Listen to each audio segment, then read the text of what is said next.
In this video, we're going to be talking about step 6, which is called Configure for Engagement. So now that we have a great Instagram strategy and our profile is fully set up, it's finally time to start attracting users over to our profile. And there's two main ways we're going to do this. The first is you want to configure your posts so that they receive the maximum amount of engagement. And whether that's a feed post, a story, a reel, or an IGTV video, we want to make sure that we fire the algorithm that they generate as much engagement as possible. And that's what we're going to cover in this video. The second is that you can use certain tactics to increase awareness of your account and drive, profile traffic. And a combination of these two things, so maximizing your posts for engagement and also using these tactics to grow awareness, should therefore result in an increase in followers. When we talk about maximizing engagements, there are 4 tactics that we want to use to generate fast and high engagement. The first is hashtags and places. The second is photo tags and mentions, essentially collaborating with other Instagram accounts. Third is writing engaging captions. And then finally, we want to think about, particularly for our Reels and IGTV videos, the headlines, thumbnails, and watch time. So what we're going to do is look at each one of these in more detail. A hashtag is essentially just a topic of conversation. It could be a location like hashtag Hawaii. It could be an event like a hashtag New Year's Eve, or an activity like hashtag dancing. And Instagram allows you to use up to 30 hashtags on each one of your posts. And what you can do is you can place these into the first comment, which is going to help it to look a little bit less spammy than if you're trying to include it in the caption. And really makes no difference. A lot of people say, it impacts the amount of engagement, but certainly all the research we've done shows that it doesn't make any difference if you put them in the first comment. And in fact, some of the scheduling software allows you to do this as well. Hashtags, the most important thing to understand, they must be relevant to the post. So, and it sounds a little bit obvious, but if your post is about a cow, hashtag cow, don't use hashtag giraffe. Okay, so it's got to be relevant to the post, because otherwise people can actually mark it as not being relevant.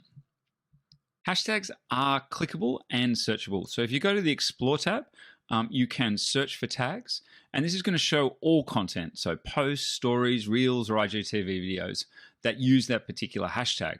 Now, the top content is going to be decided by the algorithm, whereas the recent content is shown in a chronological order, essentially like the order in which it was posted. Now, you can, the thing is with hashtags, they can also be followed. Like someone follows a particular account, people can follow hashtags, and if they do, the top content related to that particular hashtag will appear in their feed. If you click on a particular hashtag after you've searched for it, or if you click on a hashtag that someone has used in one of their posts, it will show you how many people have used that hashtag before. For example, here, social media tips, this has been used 2.4 million times. Now, the common mistake that people make when you think about how to use hashtags is to think that the more popular the hashtag, i.e. the more people that have used it, the higher that number, 2.4 million number, the more that you should use it. And in fact, the opposite is true. The goal of using the hashtags is to get onto the top content, and therefore your post or your reel or your IGTV video will be shown to more people, because if it gets onto the top posts, it's going to stay there for a good period of time, 24, 48 hours. And this is going to result in much higher engagement, increased views, more profile visits, more followers. If someone clicks on the top post, what they can also do is they can, if they click on one of the posts that were in the top post, they can go through and they can just follow that straight away. The challenge with the recent posts is that they're only going to stay there for a very short space of time if it's a really, really large hashtag. Okay, and this is particularly true if the hashtag has been used millions and millions of times. It's going to get pushed down very, very quickly. And therefore, it's better to actually use the smaller niche hashtags first and then kind of trade your way up to larger and larger hashtags over time. So what you want to be doing is you want to strategically select maybe 20 hashtags where you've got a really good chance of getting onto the top post. And then for the other 10, just use whatever you like, regardless of how many people have used it before, and just make sure that those 10 hashtags are super, super relevant to the particular post that you're sharing.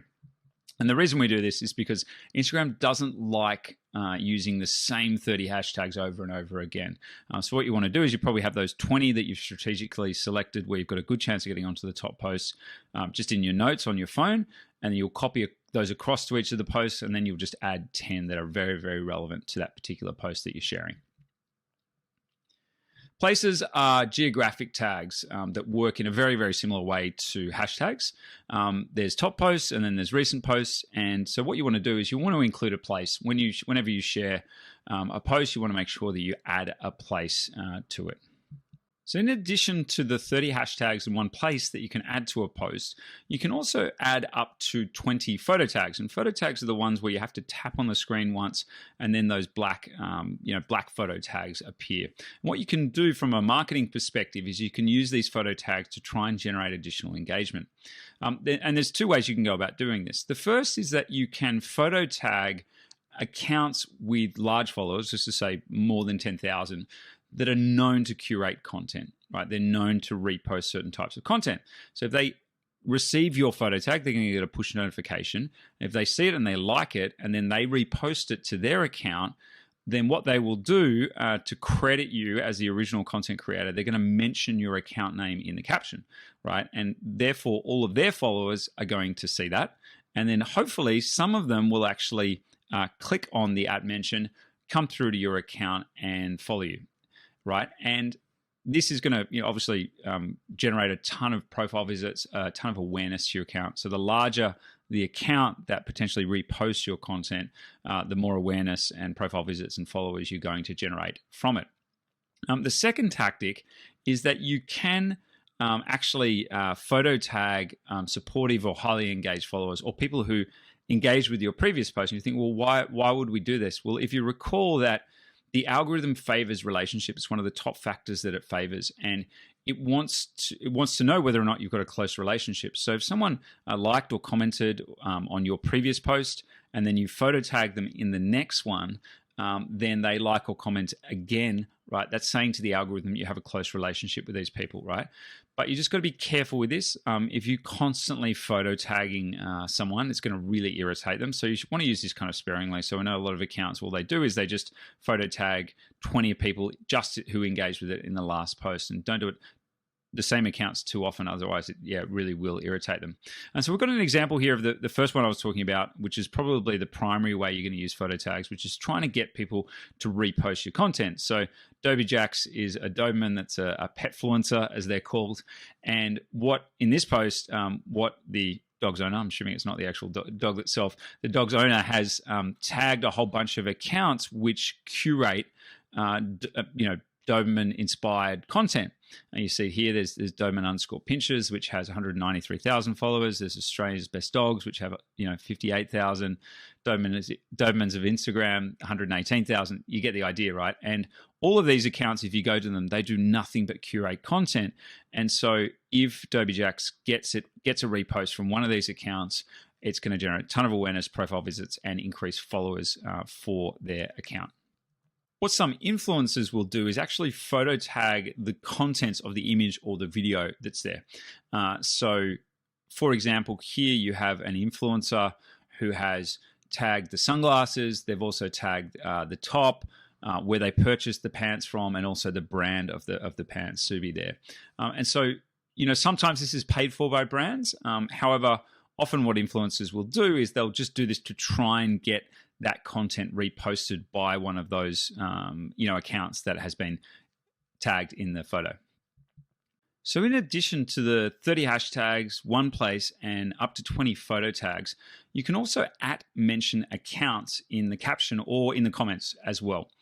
And the reason you're going to want to do this to generate more engagement is because at the moment you put that little @ symbol in front of an account's name, it becomes a clickable link.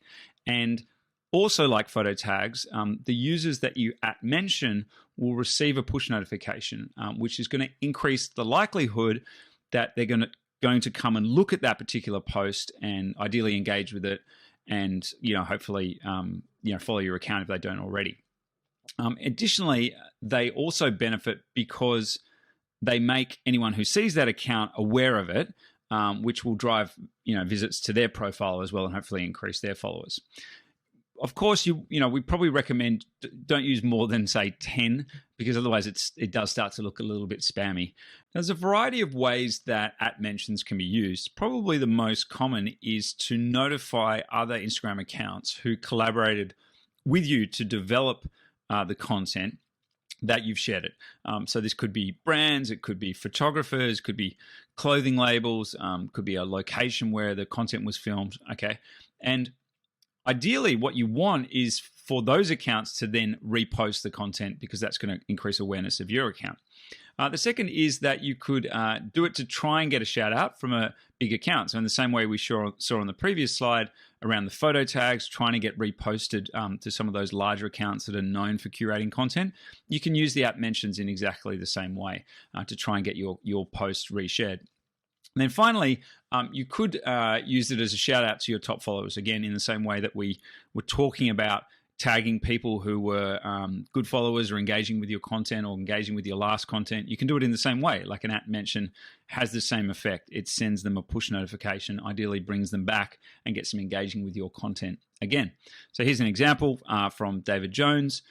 They mentioned the model. They mentioned the 3 brands of clothing that are worn. They mentioned the jewelry brand, the photographer. Okay, and so remember, okay, so this is a feed post, but you can also do this in stories, reels, and IGTV videos as well. So when you hear about brand collaborations, all it essentially is just 2 accounts @mentioning each other, 2 brands @mentioning each other in their posts. And there's an example here from Uber Australia, who did a brand collaboration with Kia, the motor vehicle company, around the time of the Australian Open. So that's it. That's what a brand collaboration is.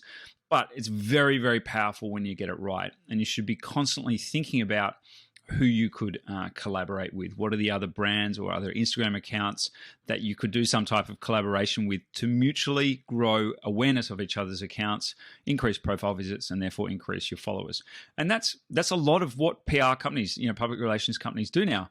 They try and orchestrate these brand collaborations because they understand the power of it. They know that particularly for accounts that are already large, tens of thousands, hundreds of thousands, or millions, that if you enter into these brand collaborations, they can cause a huge spike in awareness and growth of those particular Instagram accounts. You can plan it. A lot of these brand collaborations are planned, or you can just @mention a lot of accounts. So if you understand the power of kind of @mentioning and what it's capable of doing, the more you're kind of giving the love to people, the more you're @mentioning and growing awareness of other accounts, then of course people are going to feel inclined to reciprocate, and they're going to @mention yours. And essentially, it's just, again, it's about mutually growing each other's accounts. You want to be thinking about how can you start a conversation with the caption. And captions are a great way, like a really, really great way to increase engagement, whether it's on your post or your reel or IGTV video, but to a lesser extent, right? So it's more important for your feed posts. On reels and IGTV videos, I guess you're more focused on the actual video content itself. What a caption is essentially a mini blog that you're able to enhance the content with, or provide more context, or I guess kind of show your human side. And it can also be used as a call to action, CTA, to trigger some type of engagement.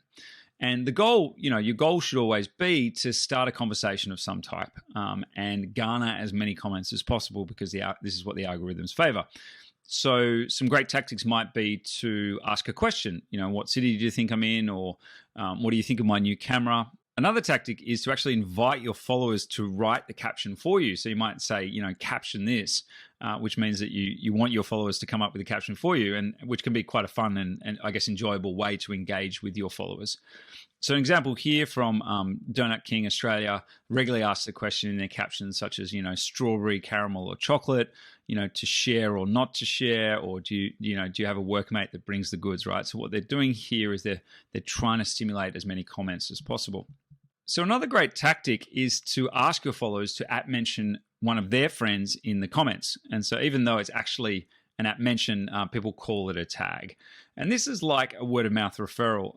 The user that is @mentioned, so if one of their friends @mentions them, they're going to go to the account who made the original post, And more than likely, highly, highly likely that they're going to follow that account. And that's because their friend already does. And it's like a word of mouth referral saying, hey, come and have a look at this content, come and have a look at this account.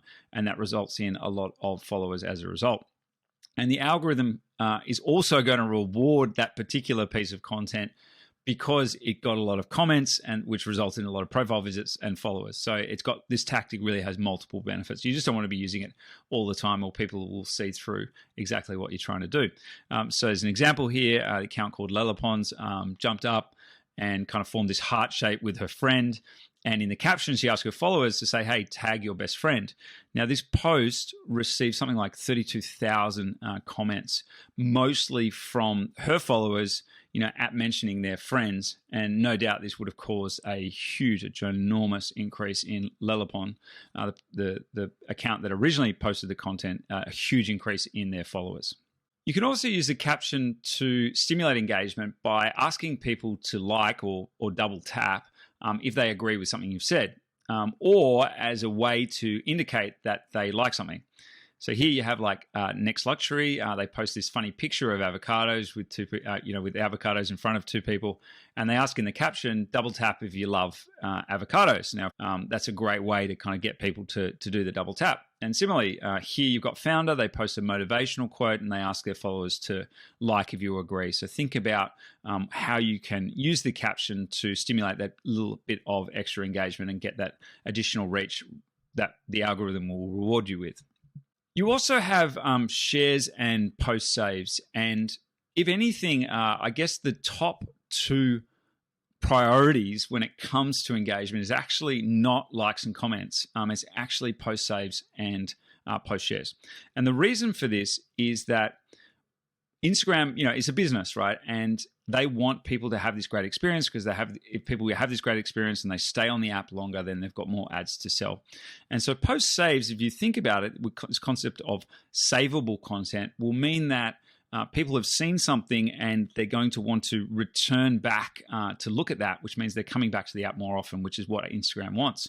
And similarly with post shares, what this is doing is showing the content to more people, which means that person will get a push notification and they'll also come into the app. So you've got to prioritize both savable content and the post shares with shareable content. And shareable content, it can also go into stories. So people can share feed posts, they can share reels, and they can share IGTV videos or preview of the IGTV video into their stories. Okay, so how do you create savable content? Well, this is why you see a lot of this now, kind of how-to or tips and tricks type of content coming into Instagram more and more, because if people see a really, really useful tip or something, then they're going to want to save that and refer to it later on.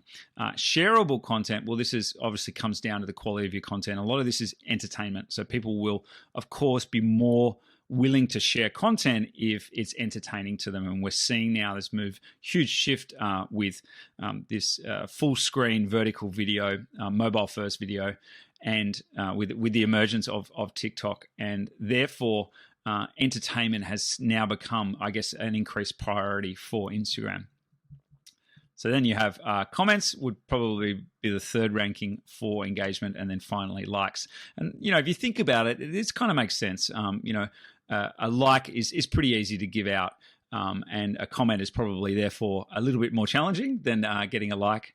And, whereas post saves and shares do require a lot more effort, and therefore the algorithm rewards those type of interactions, those type of engagements more highly. There's a huge variety of features that you can add to your stories.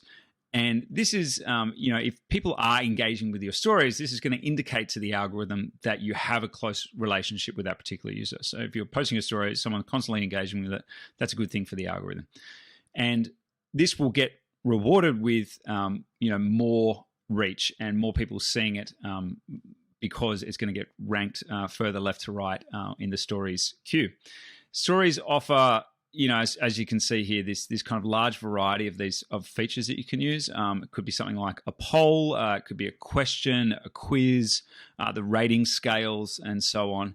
And you want to, you don't want to overdo it. You don't want to just be blatantly packing your stories full of these things, but you want to think about how do you use these features to maximize engagement and maximize those story replies. You can also mention someone in your story, and if you do, they can actually share that story to their story as well. When it comes to Reels, I guess you want to think about making sure that you have a good headline and thumbnail, and this is for your Reels grid on your Instagram profile. And so if you don't have a good headline and thumbnail, then people aren't going to click with it. So this is a similar concept to YouTube. And this is why you see people often use these kind of sensationalized thumbnails on YouTube. It's because they want people to click on it. At the end of the day, if people don't click on it from your profile and watch the reel, then there's no point. But if you think about the Reels, there's no real feed, right? So people just constantly streaming through Reels when they're actually in the Reels tab. And that's because it's full screen vertical video. And so for Reels, I guess the engagement metric is the watch time. So how much of the reel are people watching? So if people watch your reel in entirety, and then it will replay until they swipe up to the next one, right? But if people watch your reel in entirety, then that's a really good sign for the algorithm. If they watch it a couple of times, even better. And conversely, if someone only watches a little bit of your reel and then swipes to the next one, that I guess is points down for you. So that's what you've got to be thinking about when you're creating your Reels content, is that watch time. And you'll see if you spend enough time in Reels, you see that what a lot of people do is the kind of the reveal or the most entertaining part of the reel usually comes right at the end. And they're the ones that perform really, really well because you want to see what happens. You get sucked in to see the reel in entirety before it kind of reveals right at the end of the reel what it is. So that's the goal, I guess, with your Reels, is to get people all the way to the end. And then if they get to the end, then they're more likely to engage. They're more likely to like it, comment, or again, you want to have those shares. If people are sharing your Reels, that's going to definitely get it going and make it much more viral than if you don't.